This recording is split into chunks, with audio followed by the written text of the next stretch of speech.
Sunday analysis. Now, don't forget to say we are beaming live on Facebook, that is KBN TV, and we're also live on DSTV, channel 279, Top Star, channel 102, and Go TV, channel 27. My name is Mike Jovic Mundubile, and I welcome you to the Sunday analysis. In studio, joining me is Innocent Piri, or simply IP. IP, good evening, and it's good to have you here. Good evening, Mike, and good evening to the viewers watching the program. Today is Sunday, and I'm happy to be here. All right, so I'm also joined by Ambassador Anthony Mukwita, who is also an analyst. Ambassador, good evening. It's good to have you here. Thank you very much, Mike, for welcoming us this great Sunday evening, and good evening to our viewers within Zambia and those beyond. And the last, analyst is actually my namesake, Mike Situla. Mr. Situla, it's good to have you here as well. Thank you very much, my namesake, and it's good to be here. I'm happy that at least I've got a backup.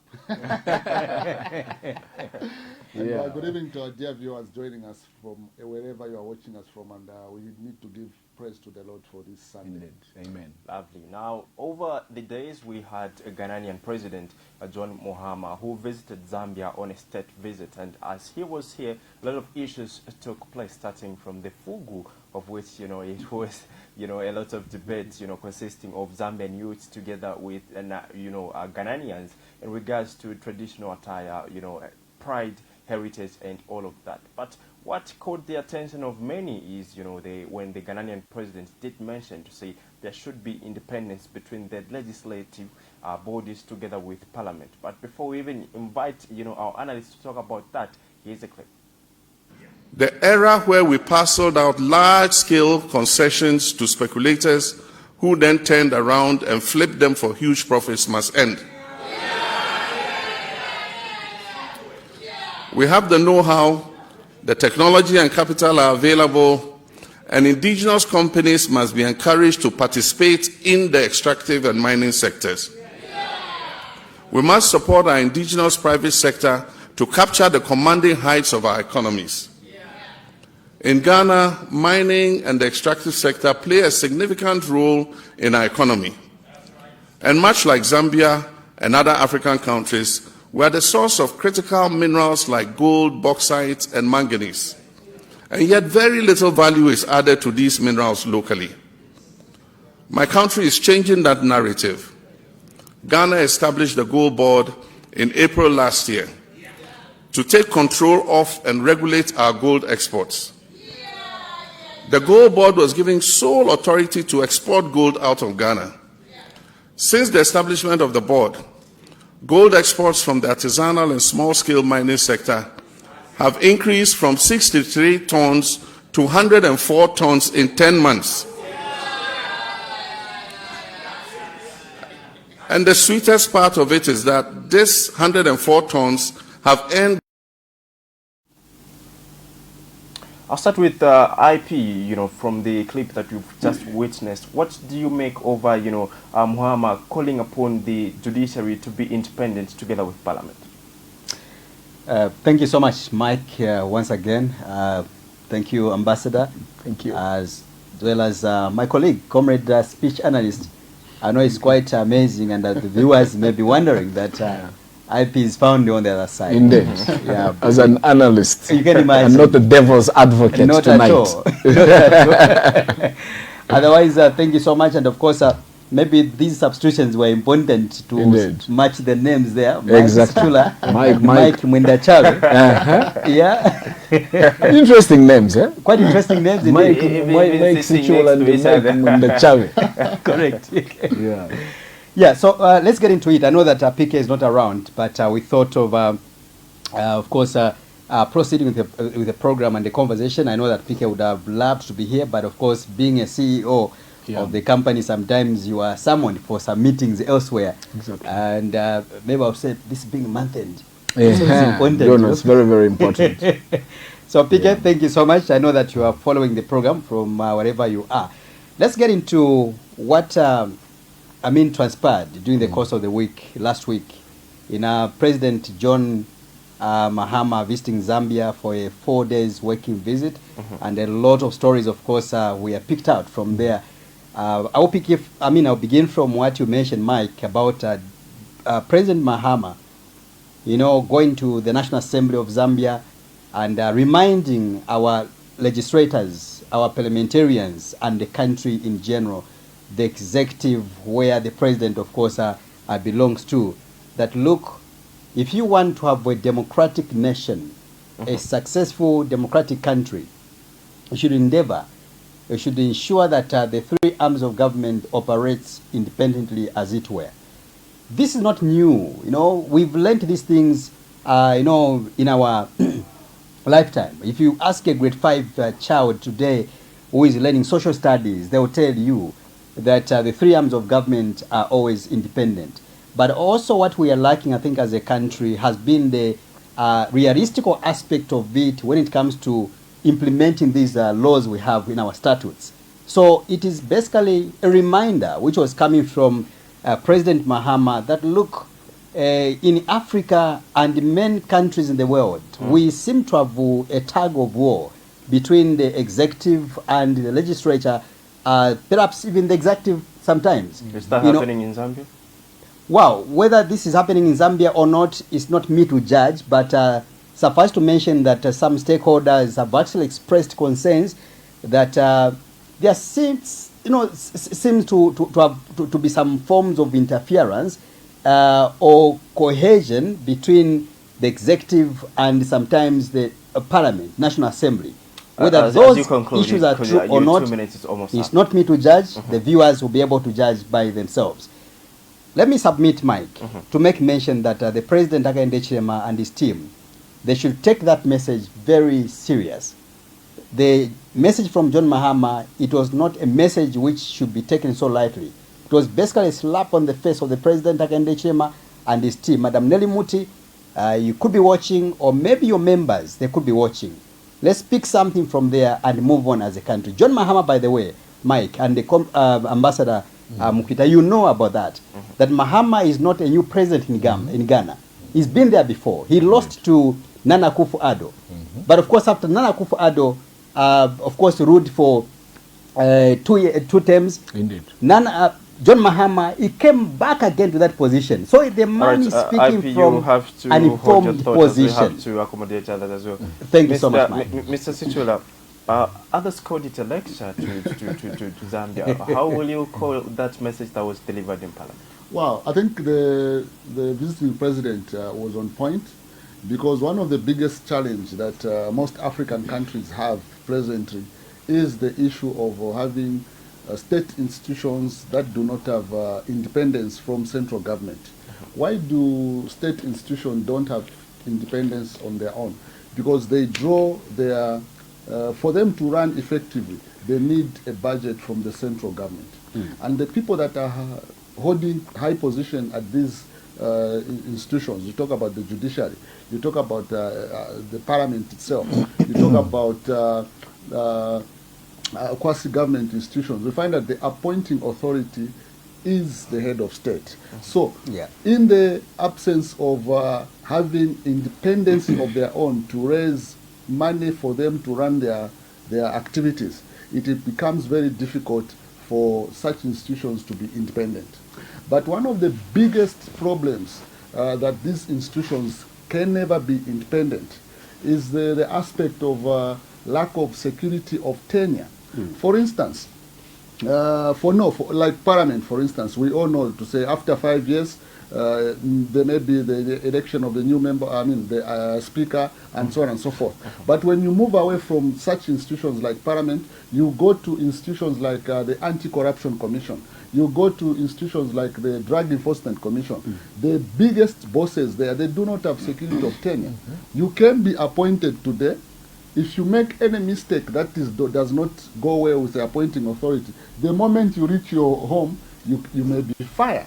So now tell me, someone who thinks his job does not know whether tomorrow they will have a job or the other day they will have a job, do you think such people can be responsible enough, can be courageous enough to undertake certain decisions that can be viewed contrary to the appointing authority? So when you take away, when you look at financial capacity of these institutions, as well as the security of tenure for the people that are holding position at these institutions, then that's when we can begin to talk about the judiciary should be independent, parliament should be independent, and these other government, quasi-government institutions to be independent. In the absence of that, we are not going to have independence of these institutions.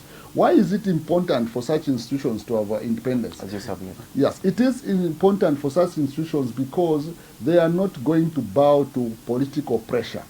Political pressure to say, I'll give an example. Presently today, Mr. Robert Chavinga should not be sitting or in the position where he sits in parliament as leader of the opposition because the courts have said he should not be there. But why has it taken long for the government, or why has it taken long for the speaker to deliver that judgment to Mr. Chavinga? Because there's political interference somewhere. So those are some of the issues that we need to look at if we are going to make these institutions to be independent. Ambassador, from the president's visit to Ghana, are there any lessons that could be picked from the Zambian lawmakers? If at all there are any, what are they?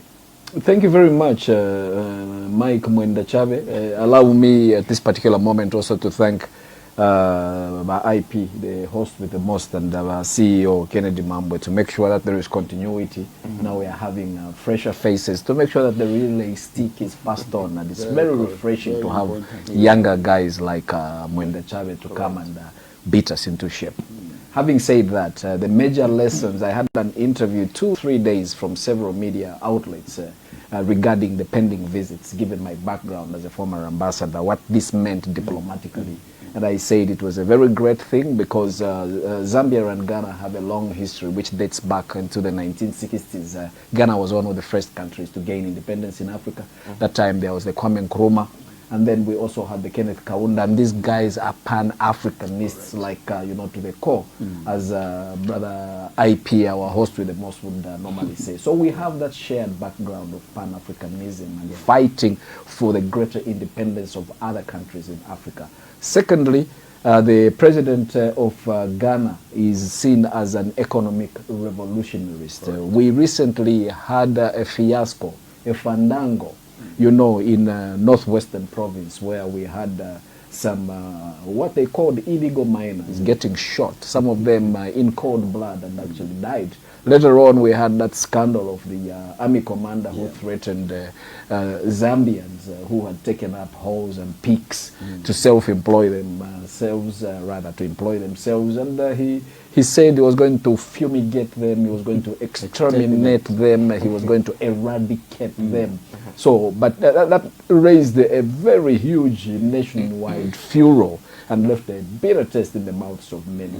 When Ghana came in, one of the issues that President John Dramani Mahama raised was the fact that they had these people that we were once calling here illegal miners. What they did is they put them together.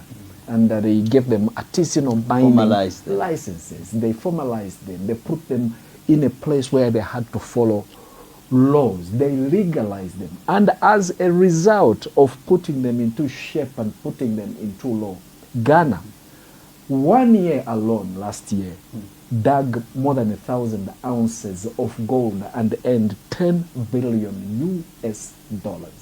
So those are lessons we can get. $10 billion US from people whom in our country we once wanted to eradicate and fumigate and exterminate, like cockroaches. Thank God, everybody said you cannot eradicate and fumigate people. But for me, that was a major lesson we were getting from the visit of the Ghanaian president, and I hope our President Hakainde Hichilema and this top-level delegation did engage them and ask them, can we come to Ghana Gold so that Zambia Gold can come and learn on how we can legalize these people instead of now quickly coming to the independence of institutional bodies. Indeed. Yes. Independence of institutional bodies, I think I will take a rider from the speech analyst, Yasichula here, Yamukom. As they call them, these Mbala mafias. That it is very hard to have independence of our institutions, which is what President Dramani was talking about, that for a democracy to thrive, it's very, very important that the institutions should be independent.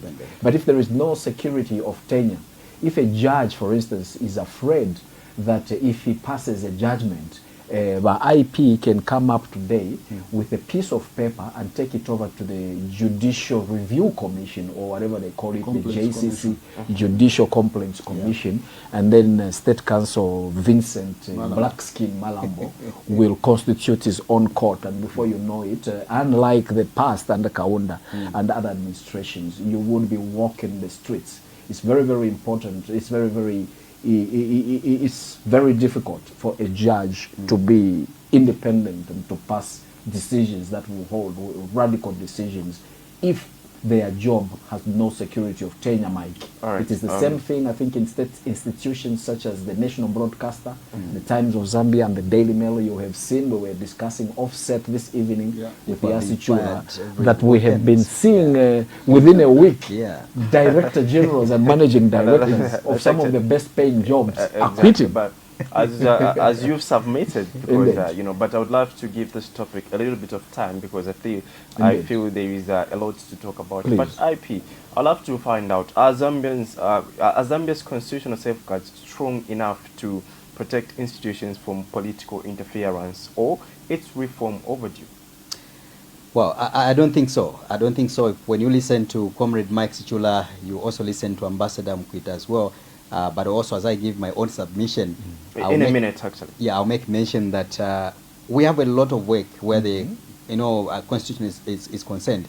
I'll tell you one thing. I was thinking that when we are amending the constitution a few months ago over that debate, I think we should have looked into all these issues to ensure that the three arms of government truly begins to operate independently. But however, the independence of the three arms of government are basically on paper. And we've all gone to school. We've gotten distinctions around that. But when it comes to the realities on the ground, I'll tell you one thing. It's a sorry sight.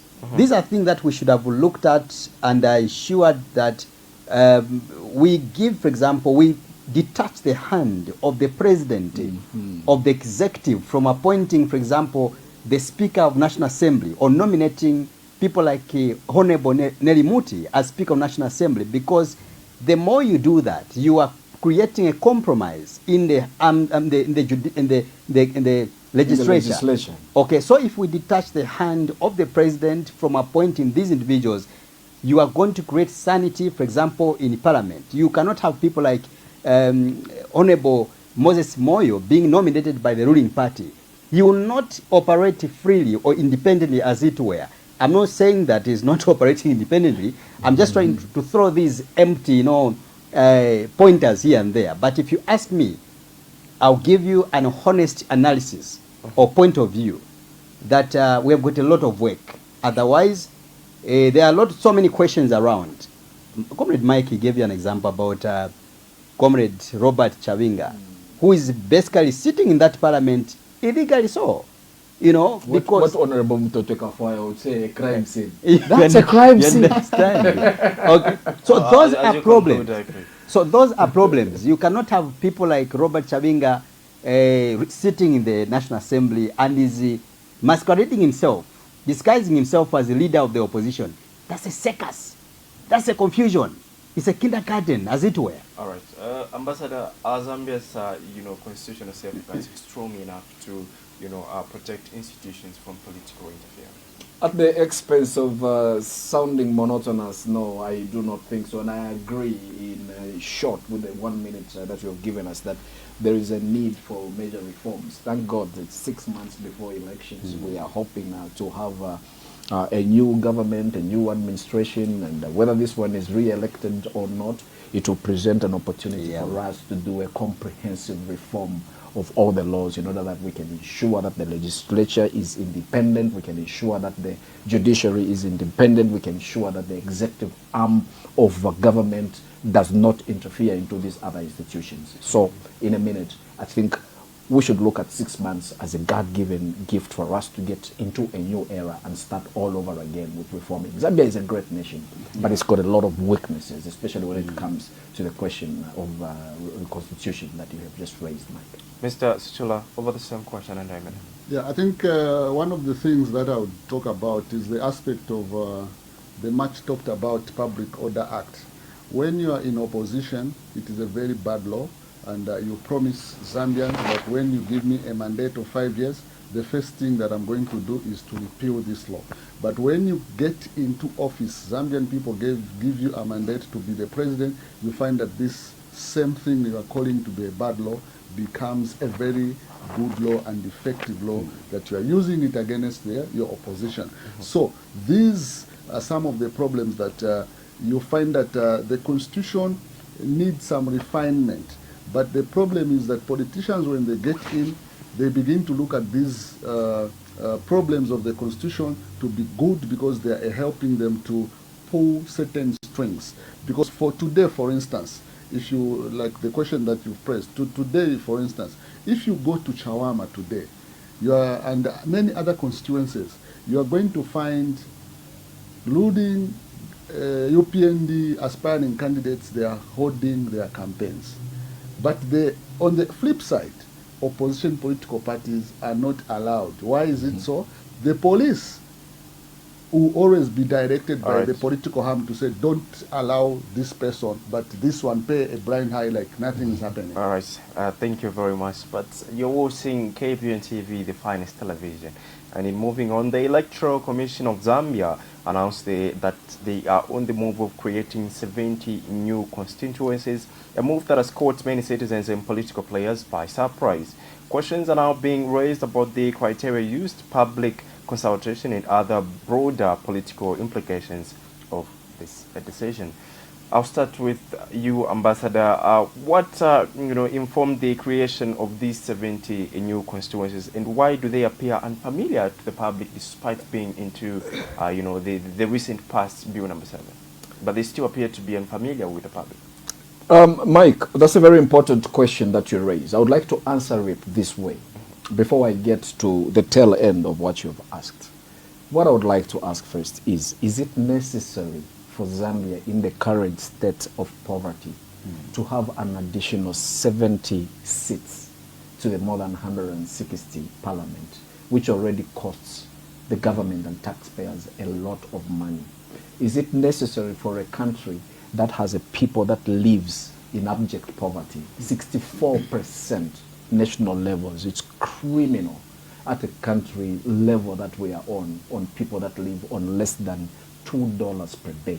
Is it necessary that when there isn't enough teachers to have to go around schools so that we can decongest those free education classes where there is 200 pupils for one teacher, for you to increase 70 seats, which shall require 90,000 kwacha pay per month for one more parliamentarian, and a soft loan for another GX or VX or a Range Rover or a Mercedes-Benz like I like? Is it really necessary for us to do this when the farmers cannot get the 8 bags of fertilizer they needed because the government does not have money to increase the number of seats to 70? I think for me that is what must be the burning issue, whether we are putting the cart before the horse or the other way around. Shouldn't we first be paying the farmers for their produce and giving them agro inputs so that they in can short, you're grow? saying it's not necessary? In short, I could be wrong. I'm just one person and I'm not as intelligent as those people that decided that we needed an extra 70 seats. I think it is premature. I think we should have probably taken care more of free education and farmers and poverty uplifting before we could increase the number of seats at an expensive, huge taxpayers' cost to 70. Anything else to me doesn't really wash. Mr. Mike Tasila, 70 new, why does this seem very much unfamiliar to the public out there? I think the problem which is here is that when Zambians were talking about the Bill 7 and also the delimitation report, the Electoral Commission of Zambia, including the government itself, they indicated that this report was not before them, and this report, they will just say, it's there, it's there. But the problem which is here is that there hasn't been transparency as to what the report that was done by the previous administration in terms of what should be delimited, which constituents should be delimitated and which one should not, is what has caused this public outcry and public discontent with the current administration. Had the Electoral Commission of Zambia, including the current administration, made public this report, the delimitation report that was done by the previous administration, I don't think Zambians were going to have all these concerns that people are raising. And one of the biggest reasons Zambians are complaining is that this report seems to be a political tool by the current administration. They want to use it to their advantage in terms of which constituencies they feel should be delimitated. However, regardless of which constituencies will be delimitated, the number of voters will still remain the same. Zambia has got a population of should be 8.8 million voters. So those voters will remain the same regardless of which constituencies will be delimitated and on whose stronghold these constituencies will be. What will remain, if it is for political reasons, what will remain is to how the political parties that want to challenge President Hakainde Hichilema will do to ensure that from the 8.8 million voters that Zambia has, how many votes are they going to get in their own strongholds and in strongholds where the UPND may not have an advantage. So these are some of the issues that I expect politicians to look at. And also to the Electoral Commission of Zambia. As you submit. I think one of the challenges that the Electoral Commission of Zambia, they need to be transparent with this issue, because if they are not going to be transparent in terms of how they will receive these consultations which they will be undertaking, people are going to accuse the commission of rigging in favor of the governing party. All right. IP, same question. Why does this move seem unfamiliar to the public?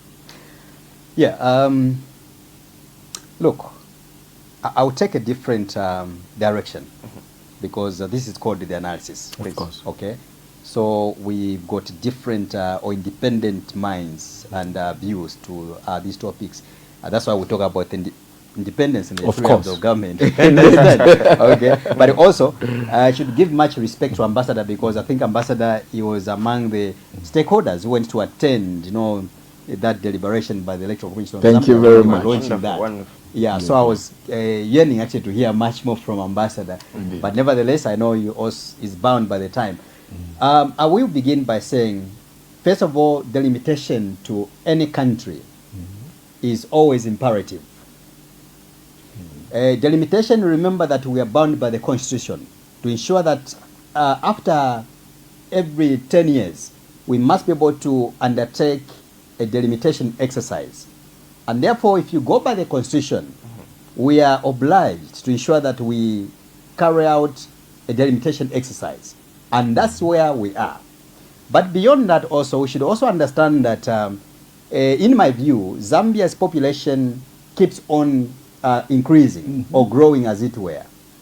If you ask my colleagues here, they will tell you that, and the viewers out there, they are fully aware that if you go to other countries like, I think Uganda, I followed the elections in Uganda and the population of Uganda and the number of seats they have at parliamentary level. Yeah. They are quite huge. Exactly. It's more than the population of Zambia. Yeah. Okay. So, however, we need to be moving according to, the dynamics of the country. If the population is increasing or growing, you must be able to increase in terms of the number of seats or representation at that level. So if you ask me, I would say delimitation is always important, and I would need that. Where I've had concerns about this delimitation exercise has been the lack of transparency in which constituencies, which districts are going to be delimitated. That has been the catch. And believe me, Mike, and the viewers out there, sooner or later, I'm not trying to act like a prophet, but I can only predict that there will be a lot of confusion around that. Because, Mike, there's no way that we are talking about 3 months or 5 months before the general election.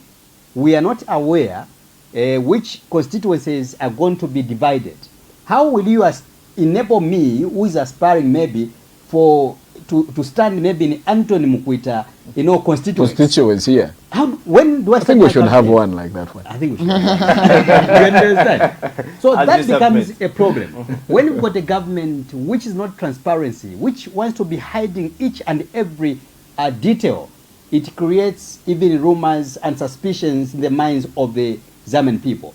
And the European government, oh my goodness, it's been dismal when it comes to lack of transparency. Now, as we watch this clip from the ECZ, I have a follow-up question to the panelists. Right? The Electoral Commission of Zambia has launched the 2026 delimitation exercise, a crucial process aimed at creating 70 additional constituencies across the country. The exercise is part of the broader electoral reform introduced by the Constitution of Zambia Act No. 13 of 2025, which also includes the implementation of the mixed member proportional representation electoral system. The process will involve stakeholder consultation in each of the 116 districts, followed by provincial meetings to receive submissions. Speaking during the launch, ECZ Chairperson Mangalazalome stated that the Commission is in the process of amending the Electoral Process Act No. 35 of 2016 to give effect to the implementation of the mixed member proportional representation electoral system provided under Article 47 of the Constitution of Zambia Act No. 13 of 2025. In this regard, the Commission is in the process of amending the Electoral Process Act No. 35 of 2016 to give effect to the implementation of the mixed member proportional representation electoral system provided under Article 47 of the Constitution of Zambia Amendment Act No. 13 of 2025. Speaking at the same event, ECZ Chief Electoral Officer Brown Kasaru has emphasized that not all the 116 districts will be allocated an additional constituency, saying that the Commission will issue a notice in the Gazette indicating the names and details of the boundaries, which will come into effect on the next dissolution of Parliament. Notwithstanding the needs on the ground, the 2026 delimitation exercise is strictly for constituencies. The Commission will not be creating any new wards or indeed calling districts or stations, as it were. Meanwhile, Operation Young Vote Executive Director Gesi Nyirenda has called on the Commission to be as transparent as possible in conducting the delimitation exercise, saying that they risk losing the confidence of the people if they pledge to the will of any political party. It has been not a strategy that people are using to play underhand methods, because then I think remember that we are talking of the integrity and the credibility of the electoral process, and this can only be achieved when people have the trust of the processes and the system, when people have the confidence in the Commission. So the Commission risks losing confidence, the confidence of the people, if they pledge to the whims of any political party, whether it's the ruling party or the opposition. The Commission is inviting stakeholders to participate in the process, submit proposals, and provide feedback on the draft Electoral Process Act Amendment Bill. Elizabeth Kayombo, KBN TV News, Lusaka. All right, I'll start with you, Tasila. Do you think maybe the timing of this move is being, it has political engineering in it? Well, it's tricky to ascertain whether it has or not, but everything that the government in power does in terms of politics, they'll always use it to their advantage. And for me, today, the Electoral Commission of Zambia can say we are going to do consultations with the general public, but I don't think the executive has not seen the delimitation report, and they probably know which constituencies they want to be delimitated. because one of the requirements or the need for a constituency to be delimitated is to how big the constituency is in terms of population. We already know to say, for instance, Kanyama constituency, for instance, is one of the biggest constituencies in Lusaka in terms of population of the number of voters. So will Kanyama be one of those constituencies that will be delimitated? So to me, to answer your question, or maybe we'll go to Lusaka Central. Maybe we'll go to Lusaka Central and so on and so forth. But to me, to answer your question, my namesake, the government will always have an advantage over whatever policy they want to engineer. All right. Today, for instance, we have seen the government, as President Hakainde Hichilema has said, the CCTV bill should go back, right? But there were other bills that Zambians said, we do not want this bill, but because there were political advantages to the governing party, those bills went through. IP, are there any suspicions of political engineering to the timing of this month? No. Look, we always suspect, like I mentioned, that when you begin to hide, information from from members of the public, even when or where people do not require to suspect you, they'll begin to suspect you. I think I followed Madam Mwangala Zalomes, the chairperson of ECZ, telling members of the public that we are receiving a lot of pressure coming from even sitting members of parliament. They want to know which constituencies are going to be delimitated or divided. Indeed, I was there. But we can't disclose that. Already that is a problem, because Jack Mwimbu or Mwetwa, those veterans who have stayed long in their areas, they are not sure whether their areas are going to be divided or not. They are not sure, so you leave them in a dark. So I'll tell you one thing, that a problem is there, and the UPND, they can do better. Comrade Mike Sichula brought out a very fundamental point when he did mention to the issue of transparency. That's the hallmark of a democracy, or every democratic nation in a good governance. But the moment if you want to be doing things on your own at ECZ, because you are Mwangala Zalomes, and you feel that you are too powerful than everybody else, that breeds confusion. If you are going to sit, for example, at KBN TV, and you feel that you are more powerful than the ambassador, than Comrade Mike Sichula, that will always be a problem. Leaders must be consultative. Leaders must be engaging. And this is the cancer which the UPND is suffering from. Lack of consultations and engagement. If you look at the UPND manifesto, which I consume every day, it's part of my food. I've noticed that. You have noticed, right? Yeah. Exactly. Yeah. You've actually been gaining weight. Oh, because of that. Mike, you'll be shocked to hear that the UPND in their manifesto, they were deliberate. Pledging that once in power, we are going to make sure that we will be consulting members of the public and holding meetings with the members of the opposition political parties to consult on governance issues. Can you tell me, from the time they have been in the office, this is the 5th year, if there was a time when you saw them having a discussion with members of the opposition? All right, so that's a cancer which we have at hand.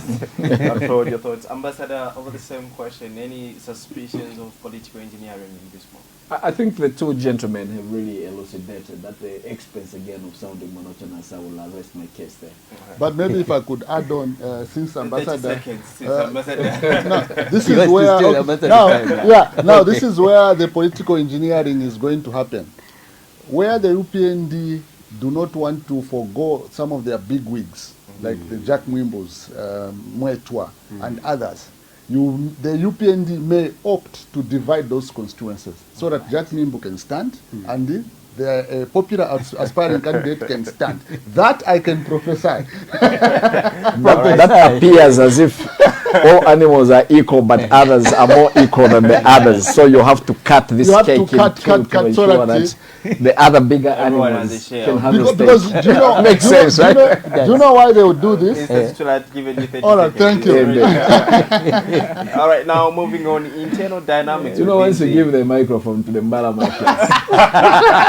sorry, Mike. Takes forever.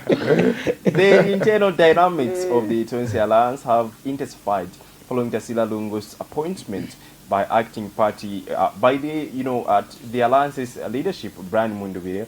This development has reopened debates around the alliance's authority, succession, and political legacy of the late President Edgar Lungu. But before they come in, here's a clip. Number 6 is the National Youth Chairperson. National Youth Chairperson for Tonse Alliance, and this is Honorable Tasila. Lungu.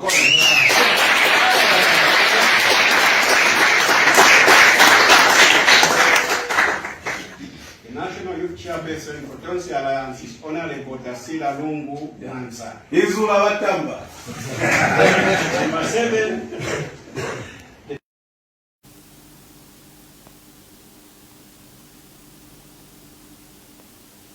All right, IP, we'll start with you on this one. According to the clip that we've just watched there, a number of issues. Others are saying, Tasila Lungu accepted the appointment. Others are saying she's yet to accept the appointment. Others are even saying she declined the appointment. What do you make of this? Quite dramatic indeed. Zambia is not short of a drama. Yeah. But the party front itself, I think we've had the PF in our analysis every Sunday. They keep on giving us different angles and different dimension to the story. So many names were announced to the Tonse Alliance leadership as of Saturday last week. I saw, I think, Dr. Lubilo from Eastern Province, who is the Umozi Kumawa chairperson. He was also unveiled in that Tonse Alliance leadership. We also did see people like Madam Tasila Lungu being appointed, Tasila Lungu Mwanza, being given that position as a chairperson, youth chairperson, national youth chairperson. Now, why Tasila Lungu in this regards? The viewers may wonder. It's because you need to understand that in journalism or in the newsroom, we look at the prominency. What makes news is not anything that you find on the street, but it's about prominency. If ambassador, for example, is going to do anything silly, he'll make news because he was the title of him being a media guru. He also holds the title of being an international relations expert. So you make more news than IP myself. So Tasila Lungu, she's picked out, or she comes out so prominently because she is a person who is the daughter to the former head of state in ECL. But also Tasila Lungu, she's right now domiciled in South Africa, where she's mourning the demise of her late father in that regards. But also, she's a former member of parliament for Chawama constituency. So Tasila Lungu, I think, she comes out so prominently. Now, why is this drama happening? She's appointed as a national youth chairperson. And everybody's like shocked. What's going on here? Because Tasila Lungu and the Lungu family, they are being represented, for example, by Makebi Zulu, as a spokesperson to the funeral procession. You understand? Yeah. And then everybody was like, or maybe thinking that maybe in all earnest, Tasila Lungu should have been more loyal or allegiant or pay allegiance to Makebi Zulu, who is one of the aspiring candidates. But look, we live in a democratic country. Despite all that, Tasila has got her own democratic right. She can choose where to go. You understand? So everybody now is shocked. Say, but Mundubile and the Tonse Alliance, they are not in good books. Thank you, Mike.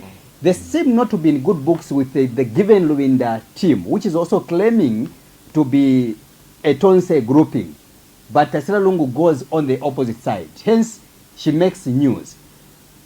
We'll see what will happen there. But the question, to answer your question, whether she has accepted or not, these are the, news items, sometimes they can, I've got different dynamics. Indeed. But from where I stand, and from what so far I have gathered, I'm not saying that that's the final position she hold even tomorrow. These are sources. Right, they can flip at any time. Exactly. But but from this minute, I can confirm that Tasila Lungu still stands to the position of the Tonse Alliance National Youth Chairperson. I've never seen a verified story or statement of coming from Tasila Lungu denying that position. The information I have so far, and this is a position of KBN TV, because we are an investigative team. Indeed. We have got information that Tasila Lungu, she is the youth national chairperson for In short, Tonse. she accepted their point. In short, she accepted the position, but if anything changes, that will be a different dimension altogether. But all right. I know people don't want to hear this. Huh? Yeah. I mention this again, Mike. You can't please them all. You know, for those who are doubting, Tasila Lungu stands to that position of Tonse National Youth Chairperson. But look, Mike, before I submit, let me just... But IP will give you more time, actually. Others have to come in as well. Okay, just one point I need to stretch, but it's fine. It's fine, don't worry. All right, Ambassador, speculations of Tasila Lungu accepting, as well, on the same time as well, speculations of her declining the position which she was appointed just this recent Saturday.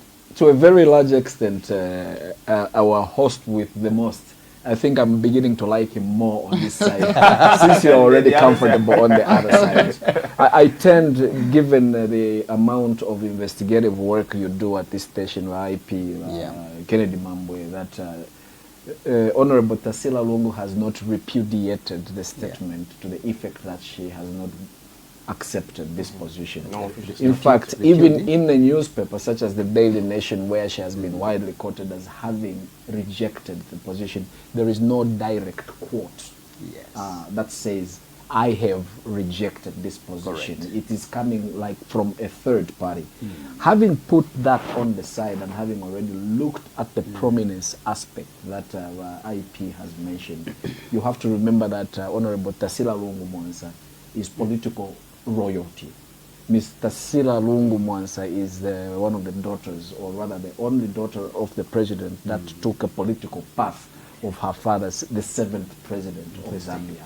So that makes her a juggernaut and a heavy hitter in the political spectrum that we have, especially 6 months before the elections, because whichever position she decides to take crosses, or rather draws a line in the sand on where the spirit of Edgar Lungu has decided to stand in this deeply divided and fractious Tonse Alliance and Patriotic Front politics. So, for instance, if she has been appointed by Honorable Brian Mundubile, the newly minted president of Tonse Alliance and, you know, the forthcoming opposition, it means this has brought to an end that discussion on whom President Edgar Lungu said he had anointed. Just by virtue of her accepting to be with Honorable Brian Mundubile. What those are the bigger dynamics. If on the other hand, she chooses to be with the Patriotic Front or the other Tonse Alliance of Honorable Given Lubinda, then again, Mike, it shows that this is where the tide has gone. So this is where the dilemma lies in. It's a deciding factor. And with 6 months before the elections, Tasila Lungu is the most coveted bride in this political marriage of how there will be an outcome of who will run. Believe, as I submit, that she has just been appointed as chairperson. If you remember the last time the interview I think I saw with the IP and the Honorable Brian Mundubile, they said that a council of elders in Tonse Alliance shall receive names from all these people that have been appointed to be selected as the running mate or the vice president. So even when you see some people say, what? Such a crucial cog in the political wheel, in the political royalty, in the political majesty, such as Tasila Lungu, has been appointed just as a national youth chairperson. No, everybody else has just been appointed as youth persons. Ambassador. It is only going Thank to you. come Thank as I you steal for the the 30 explanation. seconds that That's Yasishua stole from me. That this is So going you're to be compensating very yourself now. interesting. That's a good one. I love that. I will end there so All right, that thank you. so that we don't continue Oh, being thieves. You took note of those seconds, huh? You took note of those I seconds. took note. I yield my time. All right. Now, Ambassador. IP is actually saying, using the investigative skills, it is alleged that Tasila Lungu, has accepted that appointment as youth chairperson. And Ambassador, on the other hand, is saying wherever she will go, it will actually mean, that's actually the person that the late President Edgar Lungu appointed to take the throne. Now, coming to my namesake, what do you make actually of this recent? Wow, if you are appointed, you can be appointed without being approached, and it's up to you to accept or reject the appointment. Number two, is Tasila Lungu, has she resigned from active politics? As far as I'm concerned, I have not heard that she has resigned from active politics. She was only stripped of her seat because of unjustness that was exhibited by the Speaker of the National Assembly. And when you look at Tasila Lungu, she's the daughter of the former president of Zambia, Mr. Edgar Lungu. And Tasila Lungu is one of the politically active children of Mr. Lungu. I do not know of anyone else apart from her. So, if Mr. Mundubile, as the chairperson of the Tonse Alliance, has taken an initiative to appoint her, it is within their right. Tasila Lungu cannot, Makebi Zulu, for instance, cannot appoint Tasila Lungu because Mr. Makebi Zulu has not gotten any endorsement to say he's the president of this faction, then he can begin to appoint people of his choice. He hasn't done so. What is happening now is that there's a struggle for PF structures, and this struggle has now extended to PF influential persons. Exactly. And Mr. Mundubile, who has gotten the endorsements already of the Tonse, he has got that right now to begin to appoint people because he's been given that endorsement. So for me, making that appointment of Tasila Lungu is a political strategy, and that's why you have seen the backlash to say, why is Tasila Lungu coming back into politics? They have not buried their father. Tasila Lungu did not resign from politics. So she's politically active. As you submit. She's politically active, and she wants to save this country in another platform where she has been accepted. And if the Tonse feel she can serve in that position, it is up to her to accept or reject the offer. Now, I would love to move away from this topic, but there is a lot to talk about, and I'll give 30 seconds to it in regards to this question. In regards to the appointment of Tasila Lungu, is it because the Tonse are actually planning on long-term political position? I'll start with you, Mr. Mike Sijo. Yes, if you look at Tasila Lungu, she's politically young, and she has also served as a member of. She has served from councillor and a member of parliament. And if we compare to other politicians, they have not had the privilege of being a councillor and also being elected as a member of parliament. So in terms of experience... So, in terms of the Tonse Alliance, is it about long-term political repositioning? Yes, it could be a strategy to have someone who is young and be able to take over from others who are older than her when the time comes. All right. Ambassador? I totally agree. Ms. Tasila Lungu Mwansa, at only 42 years old, has experienced what many politicians in their late time have not, starting as a ward councillor, getting her hands dirty into the wards, and getting into the seat as member of parliament, shaking some hands and, doing all sorts of philanthropy work. I think what the Brian Mundubile team is doing is grooming people who are young for long-term, to use your terminology, long-term grooming leadership. Like the way, again, I hope I don't embarrass you, the way the IP and Kennedy Mambwe are saying, we're tired of these old bald-headed faces of Anthony Mukwita, and let's bring in a fresh face. Let's bring in Mike Mwenda Chave. Chave. That's what I mean. But it works out better. So I think there is a long-term plan to this, and the Mundubile team must be commended for getting this catch. Like I said, this is the most coveted and the most beautiful political bride to get right now.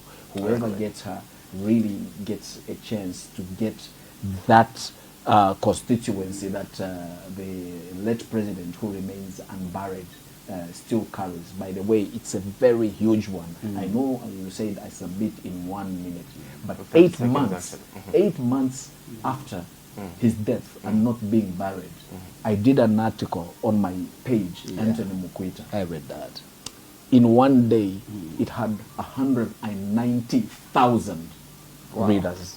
Wow. 190,000 readers. More than 500 views. All right. Today, I was looking at it, Ambassador, it's at more than 260,000 readers. Now, that's a science. All right. We'll see if my director There you go. will actually allow me at the end, because that's another topic on its own. But No we still worries. have time at the end. We'll actually, take a look at its IP in regards to the same issue. Yeah, if you ask me, it's a very good decision which the Tonse Alliance via Honorable Brian Mundubile they have made, because look, the PF, they have been talking about the rebranding. Okay, Zambians have been saying, they have said that if the PF wants to come back, they have to rebrand. So how would you rebrand? You need to, uproot certain faces, certain names, pack them, and bring in new faces. So picking on Tasila Lungu strategically and politically is a good move, because remember, Tasila Lungu, she started as a ward councillor. I used to cover Tasila Lungu when she was basically in the NGO sector. She was doing some charity works and stuff like that. Later on, she aspired from Koloma ward in the Chawama constituency before she took over from the father. That's something you need to pick from there. And also, Tasila Lungu and the Honorable Brian Mundubile, you need to understand this, that for her to work with the Tonse Alliance with the Honorable Brian Mundubile, not only Tasila but other members of parliament, it is something that, of course, you cannot get shocked with. Like some of us who have been in the field, in the media, will tell you that Honorable Brian Mundubile has been very close. He's been working hand in hand with these members of parliament. And Tasila Lungu is one of the young parliamentarians who are being mentored and guided by Honorable Brian Mundubile. So I was not shocked to see that kind of an appointment being given to her and stuff like that. And let's draw a distinction here. When you look at the Tonse, when you look at the Tonse grouping being led by Honorable Brian Mundubile, and also let's look at the Given Luinda team that side, or maybe you want to look at the Makebi team on the other hand as well. Look at the faces, for example, who are with, for example, my brother comrade Makebi Zulu. I call them senior citizens. These are grandfathers, grandmothers, okay, who were there politically. Today, if you talk about value, it's neither here nor there. It's all about just the presence. No, it's me as IP. I was a minister of so and so some years back. You know me. It's IP. Okay. We and have also to look make at the progress. Given in the team there again. Those are people that were there yesterday. Today, politically, they may not add value beyond the brands they have. But the Mundubile team, they seem to be rebranding those lines. Obviously, thank you very much. Now, as we move on, the acquittal of the Livingston mayor, Constance Nalishevo Mulevai, in a bribery case has triggered strong public reactions, with many citizens questioning the credibility of the judicial process and the effectiveness of the anti-corruption efforts in Zambia. All right, now, IP, I'll start with you this time around. The acquittal of Constance Nalishevo Mulevai. Does, this case point to weaknesses in prosecution or judicial interpretation of corruption laws in Zambia? Yeah, is it Constance Mukelevai? Mulelevai. There is Mukelevai and then there is Mulelevai. Yeah, I wanted us to... Mulelevai. Fantastic. I wanted us to get the correct name. Mulelevai. Lozi names. They are traditional names. Sometimes we fail to pronounce them. And with the Lozis, sometimes you're short of names, so you keep giving the same name to the same person. Lovinda, Nawa. Yeah, I mean, she's been acquitted. Look, she was accused. She appeared before the courts of law, and the courts did adjudicate on that upon that matter. Last week, on Thursday, thereabout, I think she came out so victorious, dancing. I saw her speaking or standing alongside or besides her brother. That's the Sheikh Member of Parliament, Romeo Kangombe. And according to Romeo Kangombe, he said that was basically a witch hunt. Okay? But whether that is true or not, I'm not here to judge. But what I'll pick from there, that the Livingstone mayor was acquitted in all the accounts, meaning that she is a free molecule as we speak today. But however, suffice to mention that always stakeholders who are critical, who are always intelligent, they will find something to pinpoint. They will tell you that, yes, in as much as this lady or this mother, this woman, or this politician has been acquitted, but I think seemingly there's some foul play in the manner this judgment has been executed in Livingstone. Others will tell you that when you read through the judgment, they are pointing to the issues or concerns that there is clear evidence that she did receive the money, dubiously so, as it is alleged. But however, there were basically some technicalities.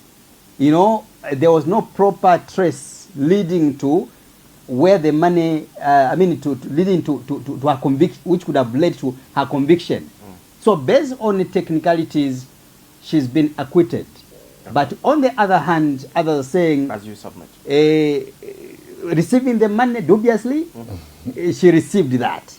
And that's why the people now are saying, we can do better. It goes back to what the President Mahama talked about: allow the judiciary to operate independently. All right. Allow also the executive to work on its own, and the President Akandeshema and the Musamba. Right. But also allow Nelly Muti to operate independently. Further to which, there will be all those speculations. Mike Sishoda. Wow, I hope we had more time on this, because I had prepared something that our viewers may need to know. Right. Now, look, I'll try as much to be as brief as possible. Please. The fight against corruption does not require the current systems that we have. It requires a different system, which was used before by a former president of Zambia, late Dr. Levi Manawasa. Instead of using the current system of SCC, DEC, what late President Manawasa did was he formulated what he called the tax force. I'm sure we remember that. Yes. Because he knew to say, if I use the SCC, the DC, and so on and so forth, we are not going to yield the desired results that Manawasa wanted at that particular time. Why am I saying so? I'm saying so because if you go to the SCC and DEC, the budgetary allocation that they get from the Minister of Finance is not enough for them to dig deep into the corruption that is happening in this country.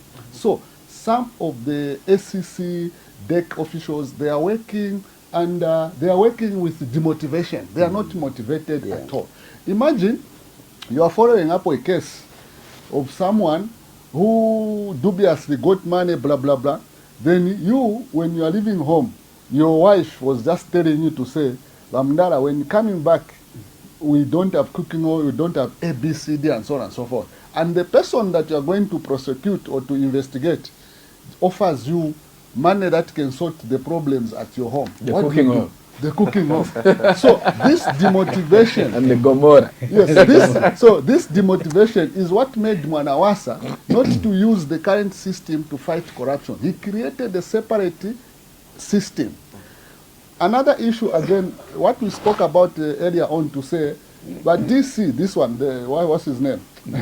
Okay, most of the director generals of these institutions, they don't have the security of tenure. So if they know that they are going to prosecute someone who has got a blessing of the higher officers, they will certainly not do it. Now, coming back to the issue of this mayor, the law established the law established that she solicited. Now, can you imagine the technicality IP is talking about? Someone said, I solicited the money from Mike, right?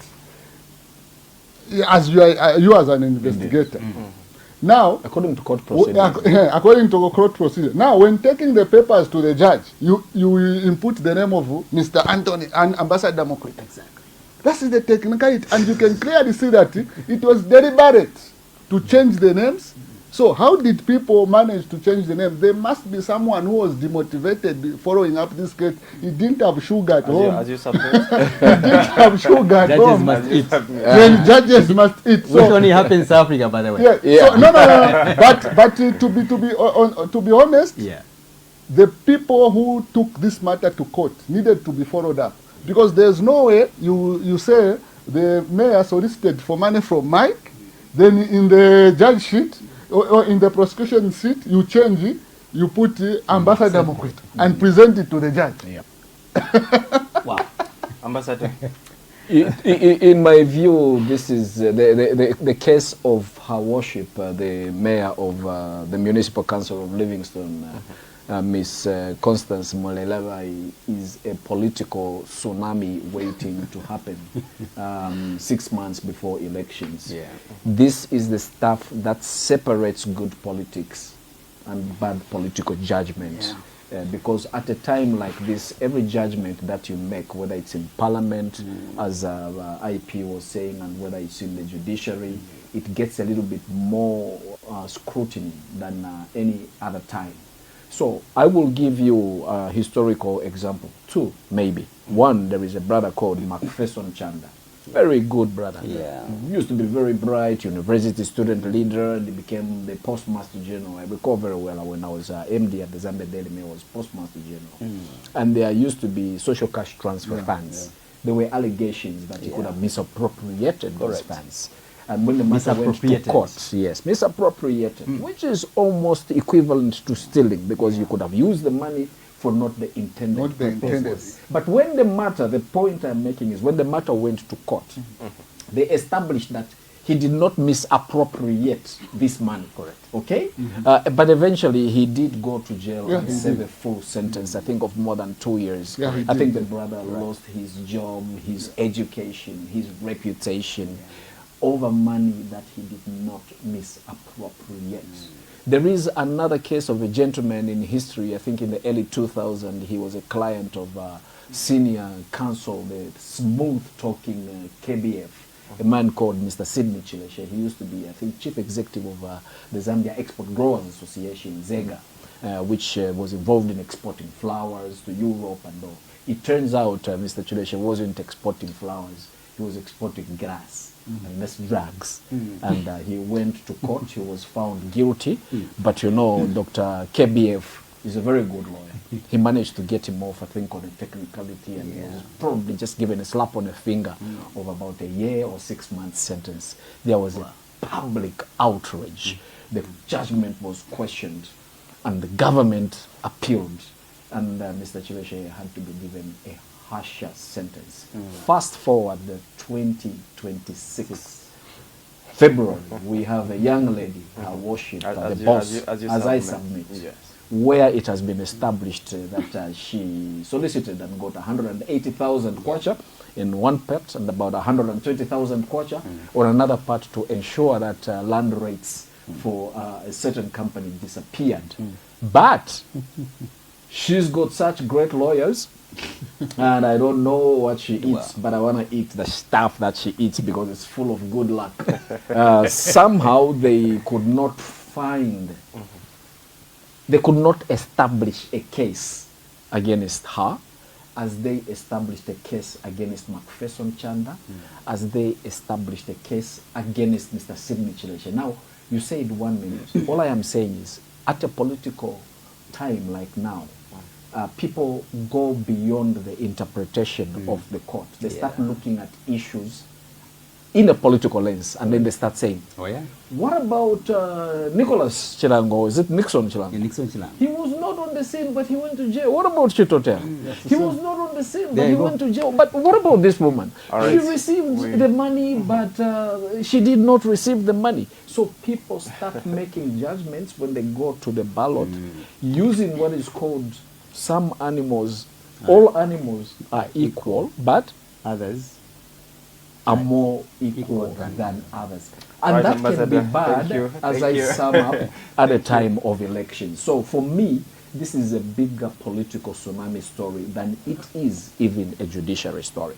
All right, thank you. But Mike, before, let me just plead for your... You can get my even- 30 minutes. Your 30 minutes. Yeah. Seconds. Through your powers, Mike. 30 seconds. Okay, thank you so much. I wanted just to amplify what my comrade Sichula mentioned. There's one belief, a very strong belief I have, by the way, when it comes to the fight against corruption. Any leader who is going to come out and begin to flex his muscles, that here I am, I'm going to fight corruption tooth and nail. Just know that that leader is a failure. How so? How so? Because the fight against corruption, Ambassador, should not be fought by powerful men. No. The fight against corruption should be fought by powerful systems. Institutions. I see what you mean. You understand? Yeah. Systems of institution of governance should be the ones fighting the corruption, and not people, no matter how powerful they can be, flexing their muscles. No, we shall check in their coffers. We shall follow them here and there. No. Just know, relax, Mike, and tell yourself that this leader already is a failure. If you have not established stronger institutions of governance to bite the corrupt, but you want to be the one fighting corruption. If, for example, the way you look at ambassadors, no, I think he committed a crime. Can you follow ambassador? Indeed. Today you wake up in a different mood again and say, look at IP, I think, and how ugly he looks. Yeah. That's a crime. Just know that that leader All right, is a so failure. your Institutions of governance should be the ones 30 seconds fighting corruption. Is actually up. Thank you for that submission. Now, reports suggest that several PF and independent members of parliament are seeking adoption by the ruling UPND ahead of future elections. This trend has reignited debates around political loyalty, opportunism, and the health of Zambia's multi-party democracy. I'll start with Ambassador on this one. Ambassador, are these MPs motivated by ideology, political survival, or constituency development? Which one is motivating these MPs that are on the verge of, joining the UPND government? I think these politicians are a shame, a low-down, dirty shame. They do not deserve to be anywhere near the highest law-making body in the country, called the National Assembly, as they clearly showed recently during the debate of Bill 7, when they decided, as we heard, and none of them have rejected the assertion that they were paid more than $150,000. They've gone mute. I am looking into the camera and say we have very astute interviewers here in the name of yourselves, Mwenda Chave, and my main man, the Pan-Africanist IP, including the speech analyst, to say you guys, the more than 13 that contributed to Bill 7 to become into law, from what we understand is you are sellouts. We understand you were put on a plane, you got $150,000 each, you sold your souls, you're going to buy a couple of stuff for your children, and you want to come and sell out some more. I think people should reject these rejects and see them for what they are. Correct. And I think this is a time that we should return to a time of having men of integrity, such as the Brian Mundubiles, the Stephen Kampiongos, and the others, Miles Sampa, and others that refused to sell out. Correct. And I'm looking into the camera saying 6 as you months submit. from now, dear Zambians, don't give these charlatans Vote them out. a chance Mike, to ride on your back Correct. and get another $150,000. Reject them with the contempt that they deserve, All right, because thank they belong to the cesspool. thank you. Mike Sichula, are these MPs motivated by ideology, political survival, or they actually, care for their constituencies? That question can be answered in threefold. One, I'll begin with what late veteran politician Daniel Munkombo said, people should not lie that they're getting to politics in order to serve. People are getting to politics for their only personal benefits. And when he said people, he meant himself. He meant himself. So people. What he said even today applies. Today we have seen PF members of parliament campaigning on the UPND platform, forgetting the people that voted for them were PF people. PF people were given you a job to serve us in parliament. But when they got to parliament, they started serving themselves, and they also started serving the UPND administration. So it is not absolutely correct or 100% to say people who get into politics are getting to politics to serve. They are getting to politics for various reasons. Well, not all of them. Not all of them. They want to have their children to be taken care of. They want to have big farms, big companies, big cars, and so on and so forth. So they don't get into politics to serve entirely. Then lastly, maybe... are they motivated by their ideology? Or the UPND? No. Do they even know how to spell ideology? They are not motivated by the ideology. People are lying. These PF MPs who are saying we want to vote for the UPND because the UPND has done ABC, they are just liars. Because why I'm saying they are liars? If tomorrow the UPND lost, the same people begin to say we are going to back Mr. Mundubile if Mr. Mundubile won the election because Mr. Mundubile has brought ABCD. They are just liars. They are not based on ideology. It's lying, and they want to feed their families. All right, thank you. But there's one important thing. There's one important thing that I wanted to highlight because I said three-fourths. The UPND MPs. These MPs, to me, as far as I've seen, they support the UPND by ideology and loyalty. They are different from majority PF MPs, especially from the northern. It's a very sad state of affairs. I guess that sounds it. What the conclusion? No, I'll conclude that. Ivy, is it because of ideology, or it's because of political survival, or maybe they care for their constituencies? Not at all. I did watch, I think, that video of a group led by Honorable Mungandu. We did see Honorable Mungandu, of course, Petauke, Member of Parliament, quite young, quite new, Banda, but he seemed to be on the side of the sellouts. Yeah, but when you talk about loyalty or maybe a passion for the people in their constituencies, Mike, I will not agree with you. Mike and the viewers out there, we need to accept, all of us, that we are all hungry. The economy is biting not only one person, but all of us in the country. Yeah.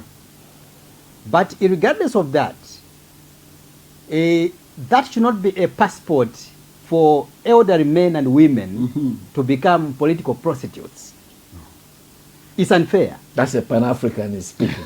At the level of parliamentarians, what morals are you inculcating in people like us who have never been members of parliament? What kind of honor are you, embodying in ourselves and the people out there? If you, as a member of parliament, you can be a sellout, as Ambassador Mkwita has mentioned. You can be a political prostitute, as I've mentioned. You can be nomadic, from moving from one place to the other. I think it's quite unfair. And those MPs who are, hunting, or rather dating to stand on the UPND ticket or join the UPND political party, those people, believe me, Mike, they don't mean well. I want to ride on the words which Comrade, the speech analyst, has mentioned, that should the UPND, peradventure, if the UPND was to lose power come August, those men and women, the Swongile Mwamba, those, that Chitenge material, name and shame, they will not wear those regalia for the UPND. No. So, in short, my prayer and hope is that in the next generation, especially with the fathers, I've been praying to God that we should begin to father children who are going to be you know, to introduce hygiene in our governance system in Zambia and in Africa. But otherwise, if you talk about those MPs who have told the UPND that we are more than available to stand or join the UPND, yes, they have their democratic right. But however, what is taking a center stage is the betrayal and the political prostitution. All right.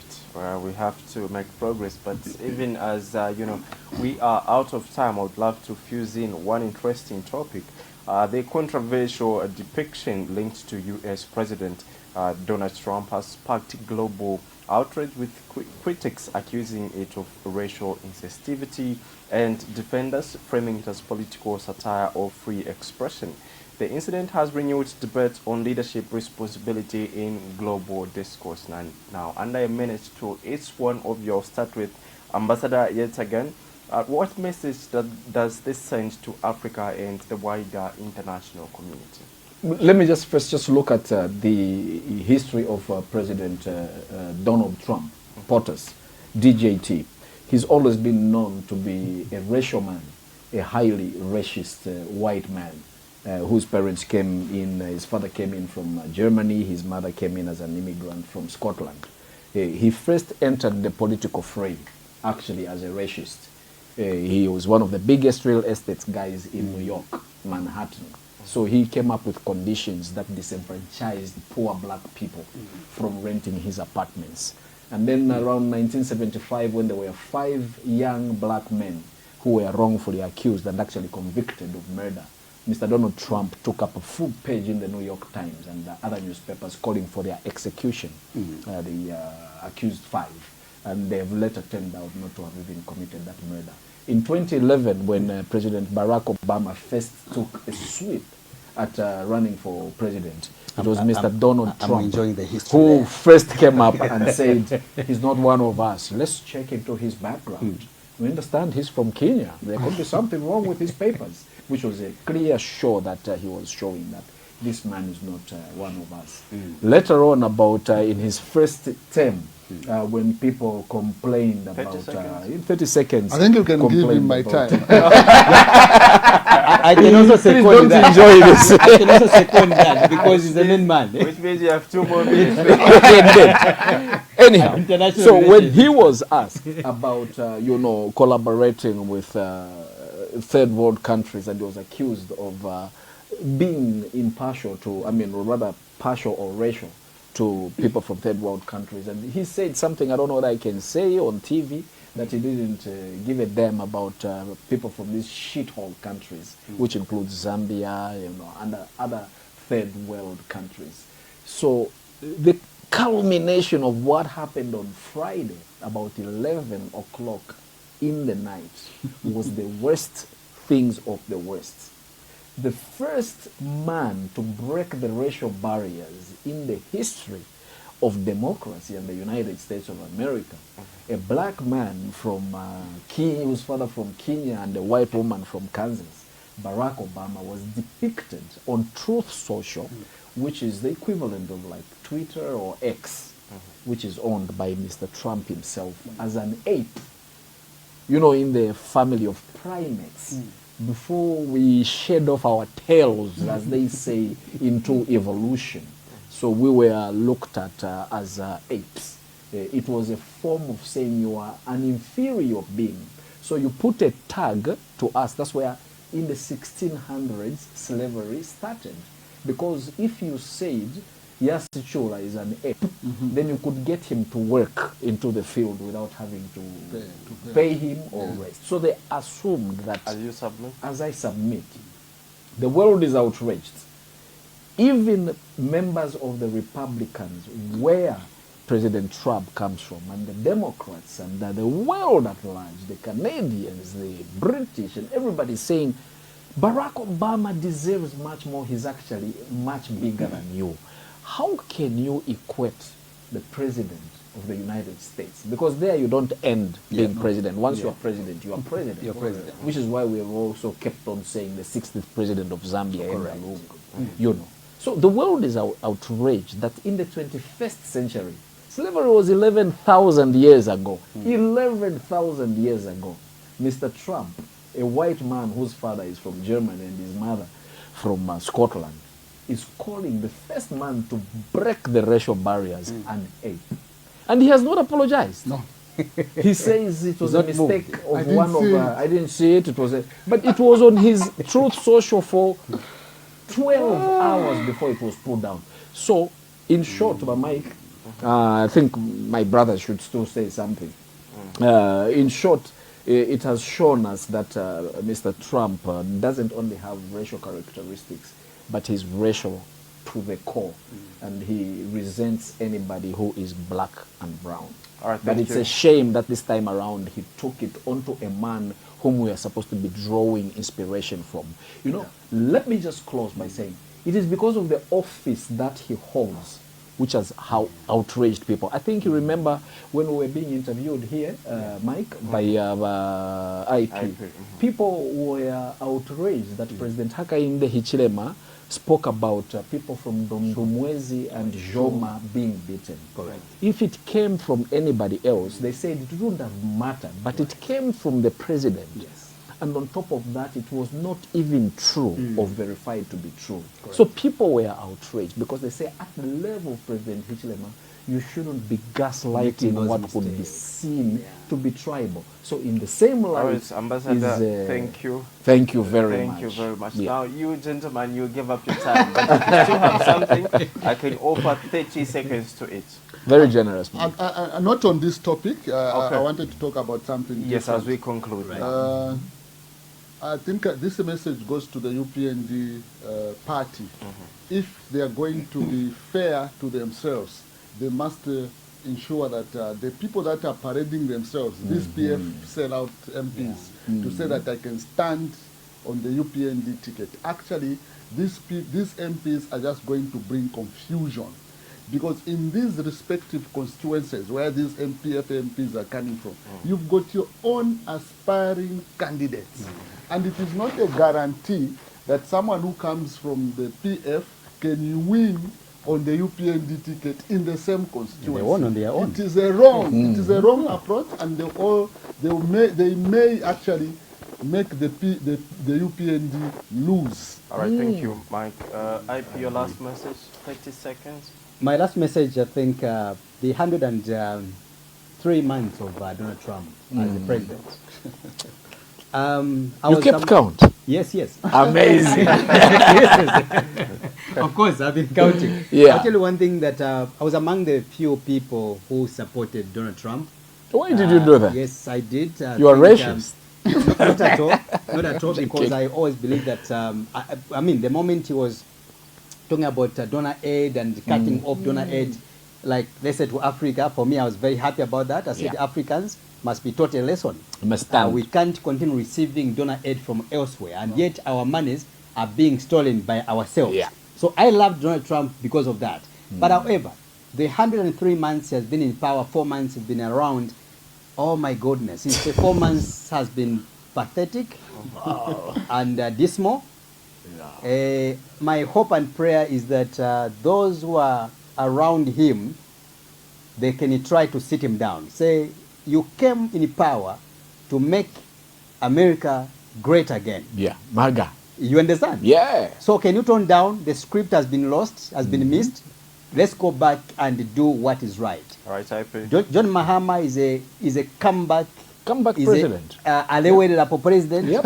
John Mahama, just like Donald Trump, is also another Alewede president. But John Mahama seemed to be moving on the right path in Africa. Yeah. While the big man himself in Trump, he seemed to be going in a different, pathetic direction. He can come back. It's not too late. IP, thank you very much.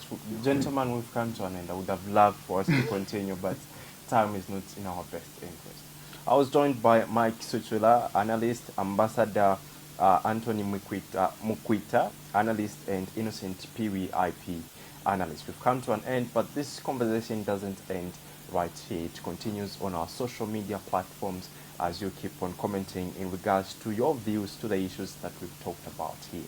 My name is Mike Mundubile. Thank you very much for being glued to KBN TV. But for now, until next time, for now, goodbye and good evening.